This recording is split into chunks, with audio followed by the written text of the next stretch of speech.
Hey everyone, welcome back. I'm TKA Brew, and in today's beginner's guide, we're going to be covering everything about solo Showdown, so stay tuned.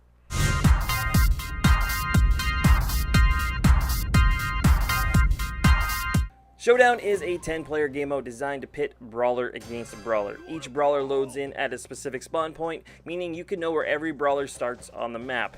Every box also loads in at the exact same spot, but they don't always appear every single game, thus allowing you to memorize, but also forcing you to go looking for all the boxes.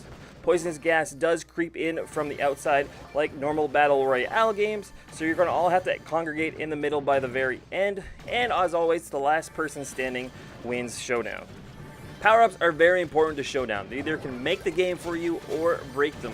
Each Brawl box contains one power-up, and each power-up can give you a 10% boost to your damage and 400 more health. So it's best to collect as many power-ups as possible. Brawlers also drop power-ups when they die. The more power-ups a brawler is carrying, the more power-ups they will drop. Knowing your brawler's strengths and weaknesses is very important. It's also very important to know the brawler's strengths and weaknesses that you're going up against. There's currently 22 brawlers inside this game, and you need to know their attack, super, and star power so you don't run into a weary situation. There are a couple of classifications of brawlers we should get to before we classify each one of them. Tanks are the ones who have a lot of health. Throwers are the ones that can lob things over the walls, and ranged is basically anything that's not a tank or a thrower. So those are the general terms with a lot of things underneath them. So let's go over each brawler quickly just so you know what we're going up against. Shelly is a close range brawler with a super that can penetrate through walls and a star power that can slow you down. Anita is a close range brawler that can over penetrate with her main attack, and her super is a bear that can be thrown over walls. Her star power can heal the bear, and the bear can heal her with attacks. Colt is a medium range brawler with a super that can penetrate through walls and a star power that makes him run faster. Bull is a tank, which means he has a lot of health. He is a close range brawler. His super allows him to run really far and blast through walls, with his star power allowing him to reload his gun a lot faster when he is under 40% health. Jessie is a medium range brawler with her shots being able to bounce up to 3 times. Her super is a turret that she can place anywhere on the map, even over walls, and her star power allows her to heal her turret by shooting it. Brock is a long-range brawler with his super a rocket barrage from the sky that can destroy any breakable object, with his star power putting fire wherever his main attack rocket lands. Dynamite is a thrower, which means he can throw over top of the walls. His super is a very big bomb that can also destroy walls. His star power allows him to jump using his main attack Dynamite. And Bo is a medium-range brawler that shoots out a spread of 3 shots. His super are mines that land on the ground, which nobody can see. And his star power allows him to see in the bushes. El Primo is a tank with a close-range attack that can over-penetrate. His star power allows him to jump over everything and land on brawlers and destroy walls. His star power allows him to light people on fire that he hits with his super. Barley is a thrower, and his main attack is a poison bottle that lands and does 2 ticks of damage. His super is a 5-bottle throw of fire that lands and can be thrown in a vast amount of distance and does a lot of damage at very close range. His star power allows him to heal 200 health points every time he throws a main attack. Poco is a close to medium range brawler. His attack can over penetrate. His super allows him to heal, and his star power allows him to heal his friends with his main attack. Rico, I would classify as a mid to long range sniper because his bounce shots can bounce and go even further. His super is a bigger version of his regular attack, but just goes a little bit further. And his star power allows him to do extra damage when he bounces his shots off of walls. Darrell is a tank with 2 shotguns for close range damage, a super that allows him to roll through people and bounce off of walls, a star power that gives him a 35% reduction in damage. Penny is a medium to long range brawler with her main shot over penetrating. Her super is a cannon that she can place even over walls, and her cannon does a very long range splash damage attack. Her super, when her cannon dies, explodes and sends out cannonballs. Piper is a long range sniper with her super, meaning she can jump away, and when she jumps away, she leaves 3 grenades on the ground that explode, and her super allows her to do more damage if she's hiding in bushes. Pam is a medium to long range-ish brawler. She drops a healing station, and her star power is whenever she shoots somebody, she heals herself in an area around her for 30 hit points. Frank is a tank. He has to stop whenever he does his super or his main attack, but his main attack is a close range, over-penetrating attack. His super is a longer version of that and stuns people when you hit them. His star power is when you die, he picks up little purple skulls, which gives him an extra boost to his damage.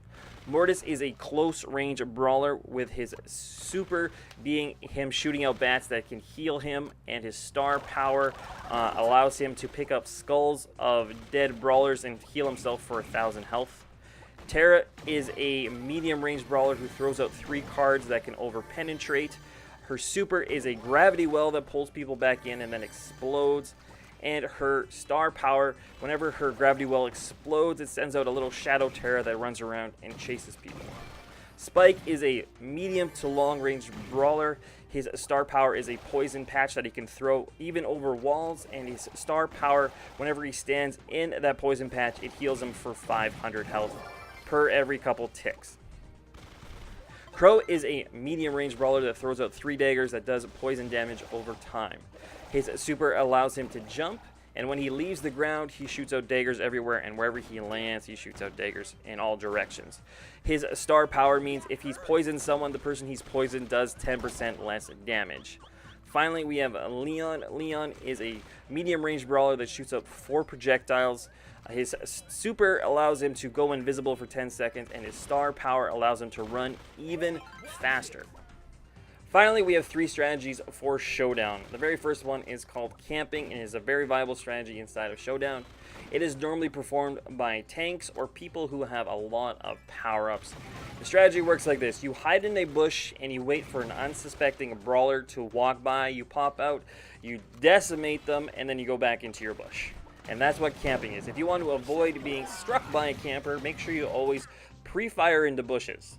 The good thing is Crowe, if Crowe poisons somebody, they still show up in the bush. Every time Crowe's poison ticks, they will pop up and show up in the bush. Same with El Primo's fire attack. So anything that does damage over time will pop them up in a bush, so you don't have to worry about them once you strike them with poison. After camping comes one of the more controversial strategies inside of Showdown, and that is teaming. Teaming is when you spin around in a circle and you try to team up with some other brawler. If the other brawler spins with you, that means you guys are going to be on a team. This is controversial because a couple of months ago, a couple of YouTubers and everybody got together to do a hashtag stop the spin movement, which was then fought back by the hashtag spin to win movement.